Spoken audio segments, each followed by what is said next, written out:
Welcome to my channel. This is Magic Storytime Audiobooks, where stories come alive. Don't forget to like, comment, and subscribe to join the adventure. Chapter 23. Magic. Dr. Craven had been waiting some time at the house when they returned to it. He had indeed begun to wonder if it might not be wise to send someone out to explore the garden paths.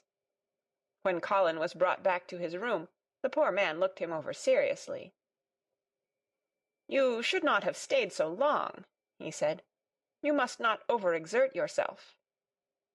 "I am not tired at all," said Colin. "It has made me well. Tomorrow I am going out in the morning as well as in the afternoon." "I am not sure that I can allow it," answered Dr. Craven. "I am afraid it would not be wise." "It would not be wise to try to stop me," said Colin quite seriously. "I am going." Even Mary had found out that one of Colin's chief peculiarities was that he did not know in the least what a rude little brute he was, with his way of ordering people about. He had lived on a sort of desert island all his life, and as he had been the king of it, he had made his own manners, and had had no one to compare himself with. Mary had indeed been rather like him herself, and since she had been at Misselthwaite, had gradually discovered that her own manners had not been of the kind which is usual or popular. Having made this discovery, she naturally thought it of enough interest to communicate to Colin. So she sat and looked at him curiously for a few minutes after Dr. Craven had gone. She wanted to make him ask her why she was doing it, and of course she did. "What are you looking at me for?" he said. "I'm thinking that I am rather sorry for Dr. Craven." "So am I," said Colin calmly, but not without an air of some satisfaction. "He won't get Misselthwaite at all, now I'm not going to die." "I'm sorry for him because of that, of course," said Mary. "But I was thinking just then that it must have been very horrid to have had to be polite for 10 years to a boy who was always rude. I would never have done it." "Am I rude?" Colin inquired undisturbedly. "If you had been his own boy, and he had been a slapping sort of man," said Mary, "he would have slapped you." "But he daren't," said Colin. "No, he daren't," answered Mistress Mary, thinking the thing out quite without prejudice. "Nobody ever dared to do anything you didn't like, because you were going to die and things like that. You were such a poor thing." "But," announced Colin stubbornly, "I am not going to be a poor thing. I won't let people think I'm one. I stood on my feet this afternoon." "It is always having your own way that has made you so queer," Mary went on, thinking aloud. Colin turned his head, frowning. "Am I queer?" he demanded. "Yes," answered Mary, "very. But you needn't be cross," she added impartially, "because so am I queer, and so is Ben Weatherstaff. But I am not as queer as I was before I began to like people, and before I found the garden." "I don't want to be queer," said Colin. "I am not going to be." And he frowned again with determination. He was a very proud boy. He lay thinking for a while, and then Mary saw his beautiful smile begin, and gradually change his whole face. "I shall stop being queer," he said, "if I go every day to the garden. There is magic in there, good magic, you know, Mary. I am sure there is." "So am I," said Mary. "Even if it isn't real magic," Colin said, "we can pretend it is. Something is there, something." "It's magic," said Mary, "but not black. It's as white as snow." They always called it magic. And indeed it seemed like it in the months that followed, the wonderful months, the radiant months, the amazing ones. Oh, the things which happened in that garden! If you have never had a garden, you cannot understand, and if you have had a garden, you will know that it would take a whole book to describe all that came to pass there. At first it seemed that green things would never cease pushing their way through the earth, in the grass, in the beds, even in the crevices of the walls. Then the green things began to show buds, and the buds began to unfurl and show color, every shade of blue, every shade of purple, every tint and hue of crimson. In its happy days flowers had been tucked away into every inch and hole and corner. Ben Weatherstaff had seen it done, and had himself scraped out mortar from between the bricks of the wall, and made pockets of earth for lovely clinging things to grow on. Iris and white lilies rose out of the grass in sheaves, and the green alcoves filled themselves with amazing armies of the blue and white flower-lances of tall delphiniums, or columbines, or campanulas. "She was main fond o' them, she was," Ben Weatherstaff said. "She liked them things as was allus pointing up to the blue sky, she used to tell. Not as she was one o' them as looked down on the earth, not her. She just loved it, but she said as the blue sky allus looked so joyful." The seeds Dickon and Mary had planted grew as if fairies had tended them. Satiny poppies of all tints danced in the breeze by the score, gaily defying flowers which had lived in the garden for years, and which, it might be confessed, seemed rather to wonder how such new people had got there. And the roses, rising out of the grass, tangled round the sundial, wreathing the tree trunks and hanging from their branches, climbing up the walls and spreading over them with long garlands falling in cascades. They came alive day by day, hour by hour. Fair fresh leaves, and buds, tiny at first, but swelling and working magic until they burst and uncurled into cups of scent, delicately spilling themselves over their brims and filling the garden air. Colin saw it all, watching each change as it took place. Every morning he was brought out, and every hour of each day, when it didn't rain, he spent in the garden. Even gray days pleased him. He would lie on the grass, watching things growing, he said. If you watched long enough, he declared, you could see buds unsheath themselves. Also you could make the acquaintance of strange, busy insect things, running about on various unknown but evidently serious errands, sometimes carrying tiny scraps of straw, or feather, or food, or climbing blades of grass as if they were trees, from whose tops one could look out to explore the country. A mole throwing up its mound at the end of its burrow, and making its way out at last with the long-nailed paws which looked so like elfish hands, had absorbed him one whole morning.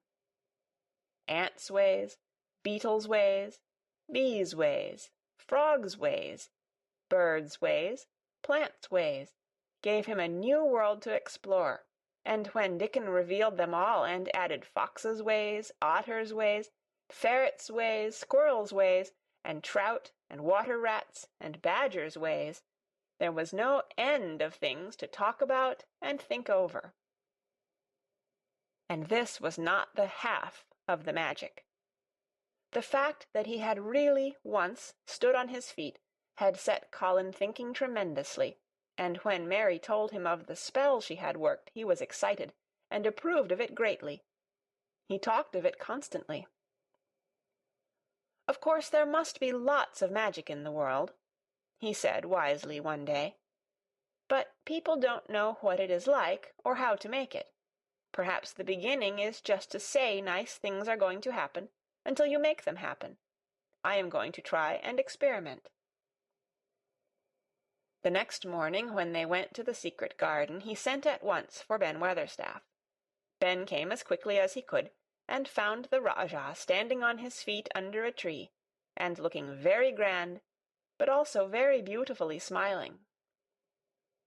"Good morning, Ben Weatherstaff," he said.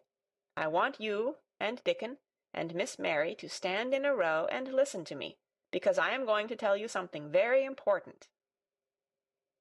"Aye, aye, sir," answered Ben Weatherstaff, touching his forehead.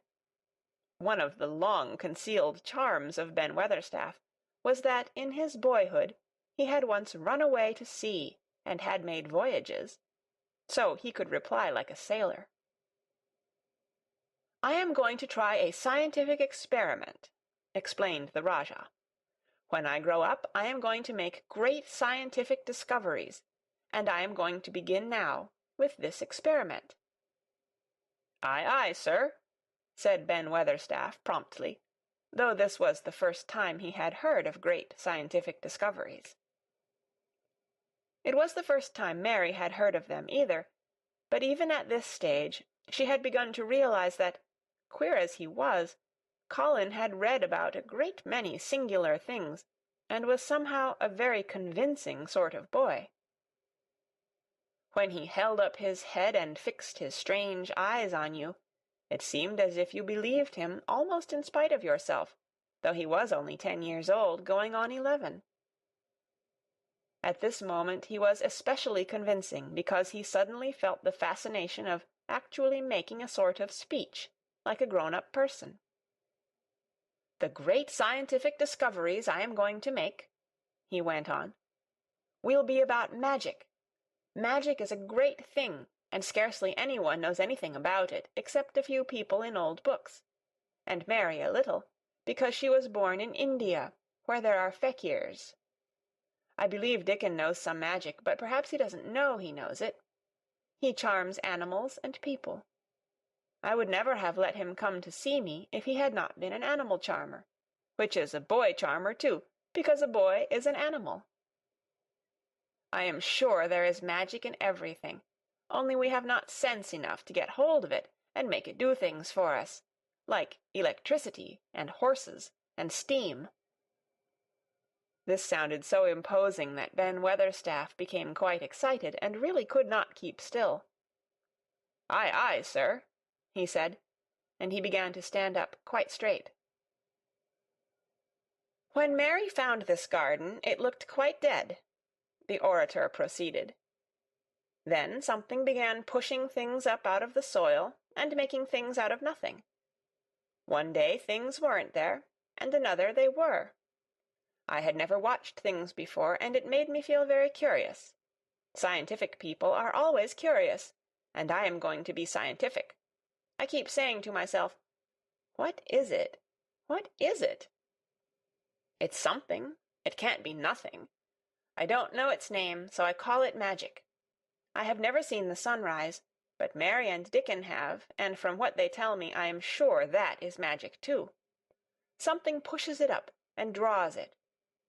Sometimes, since I've been in the garden, I've looked up through the trees at the sky, and I have had a strange feeling of being happy, as if something were pushing and drawing in my chest, and making me breathe fast. Magic is always pushing and drawing and making things out of nothing. Everything is made out of magic, leaves and trees, flowers and birds, badgers and foxes and squirrels and people. So it must be all around us. In this garden, in all the places. The magic in this garden has made me stand up and know I am going to live to be a man.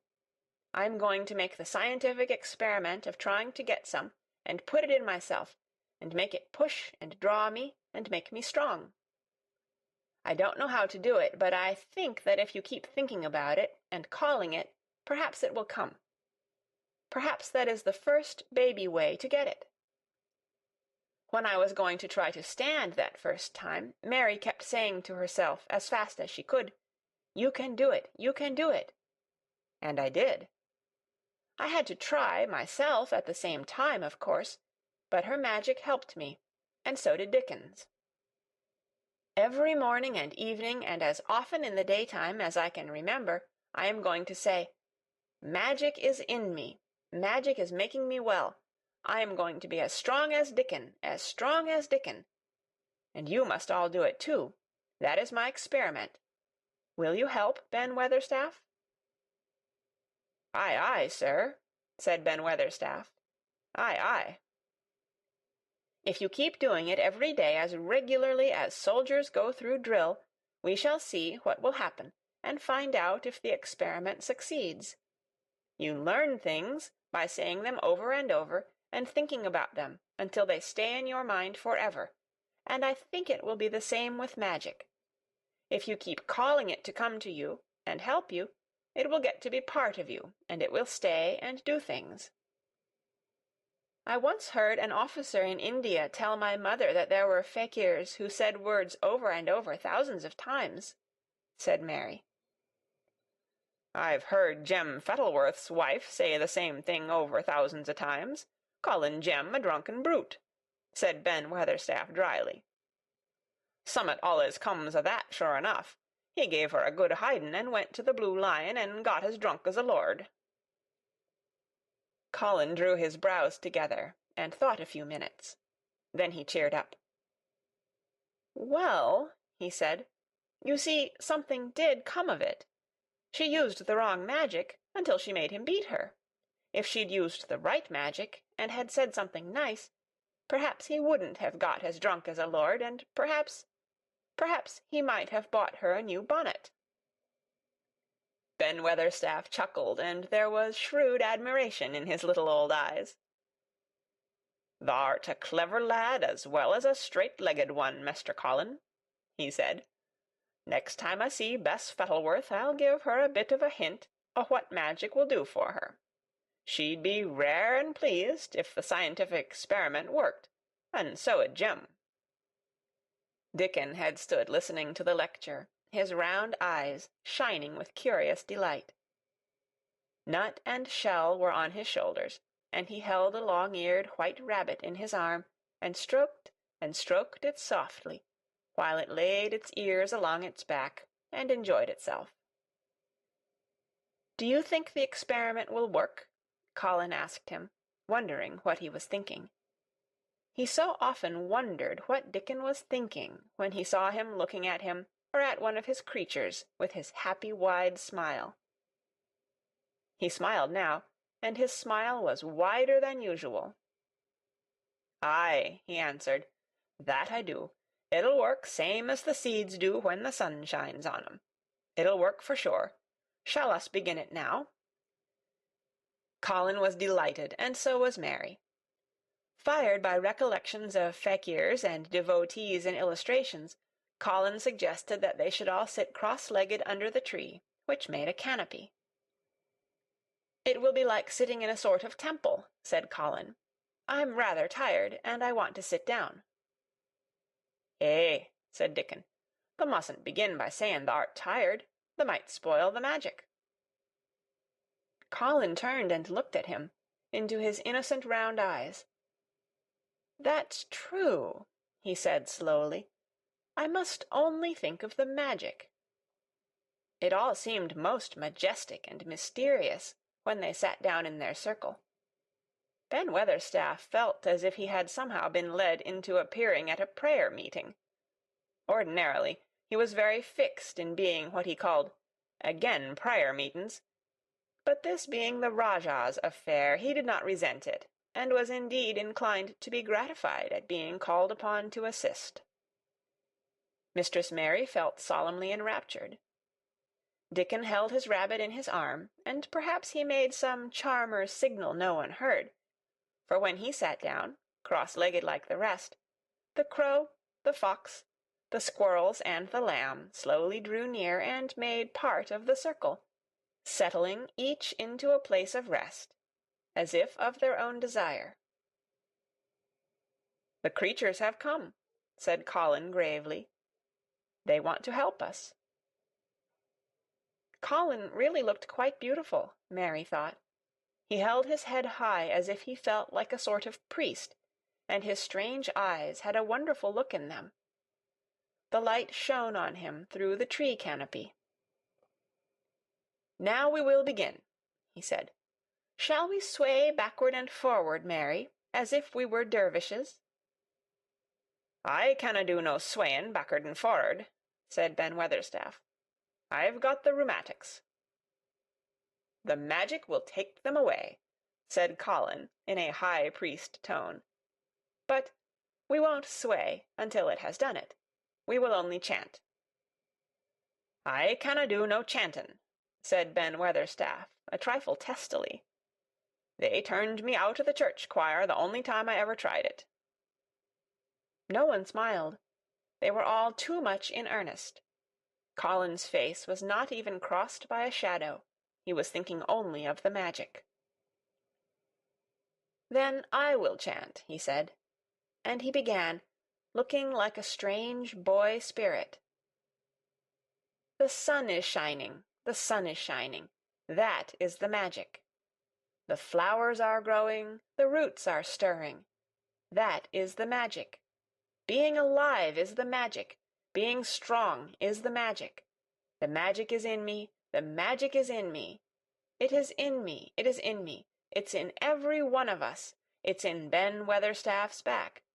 Magic, magic, come and help." He said it a great many times. Not 1,000 times, but quite a goodly number. Mary listened entranced. She felt as if it were at once queer and beautiful, and she wanted him to go on and on. Ben Weatherstaff began to feel soothed into a sort of dream which was quite agreeable.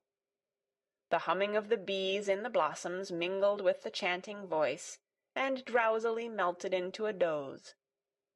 Dickon sat cross-legged with his rabbit asleep on his arm, and a hand resting on the lamb's back. Soot had pushed away a squirrel, and huddled close to him on his shoulder.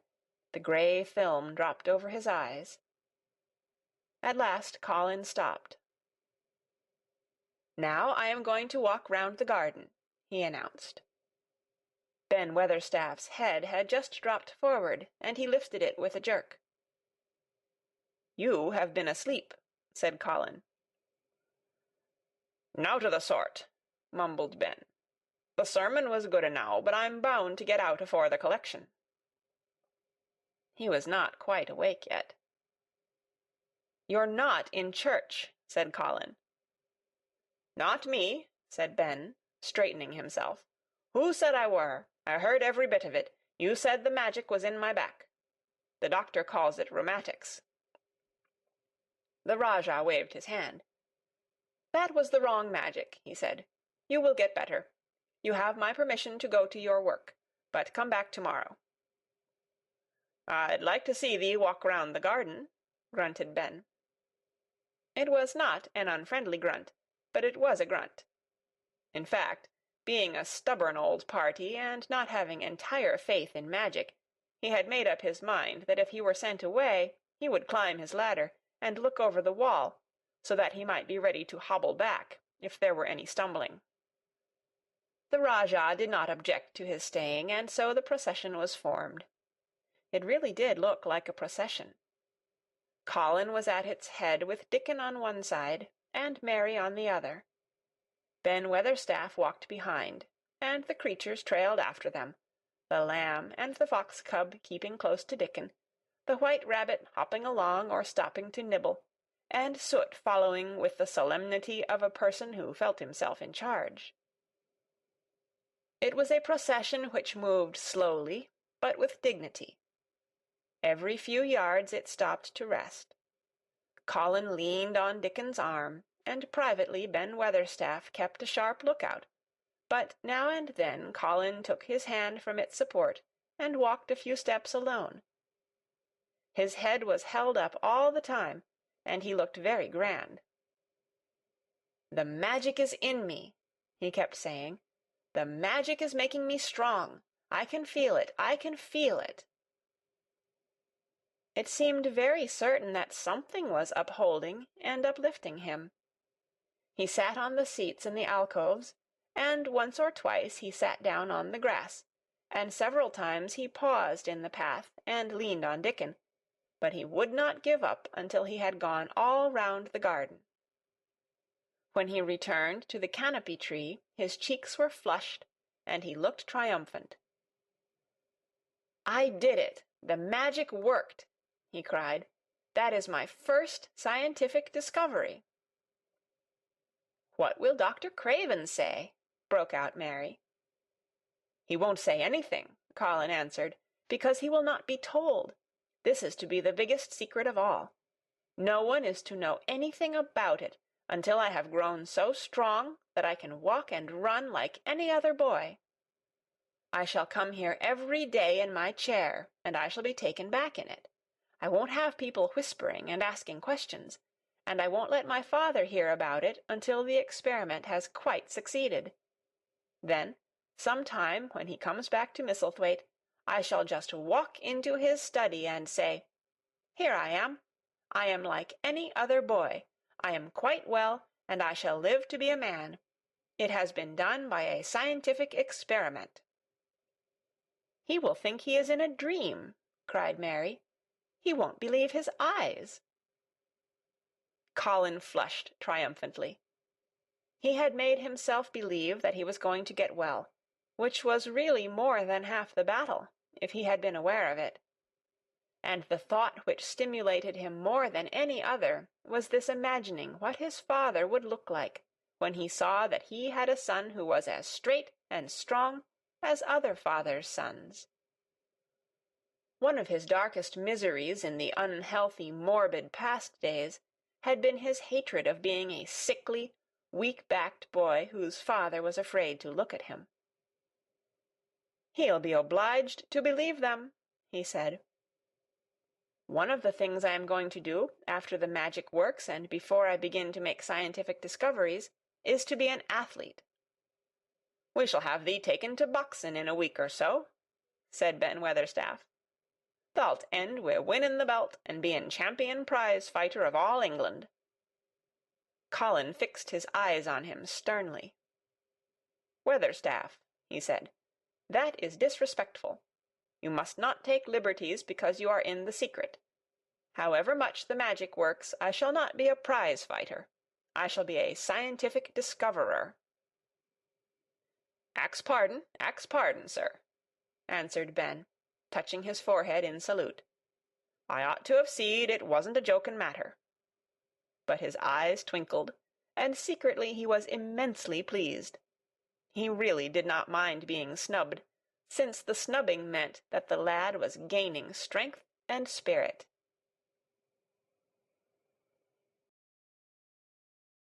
Thank you so much for watching. If you enjoyed the story, don't forget to hit like and leave a comment.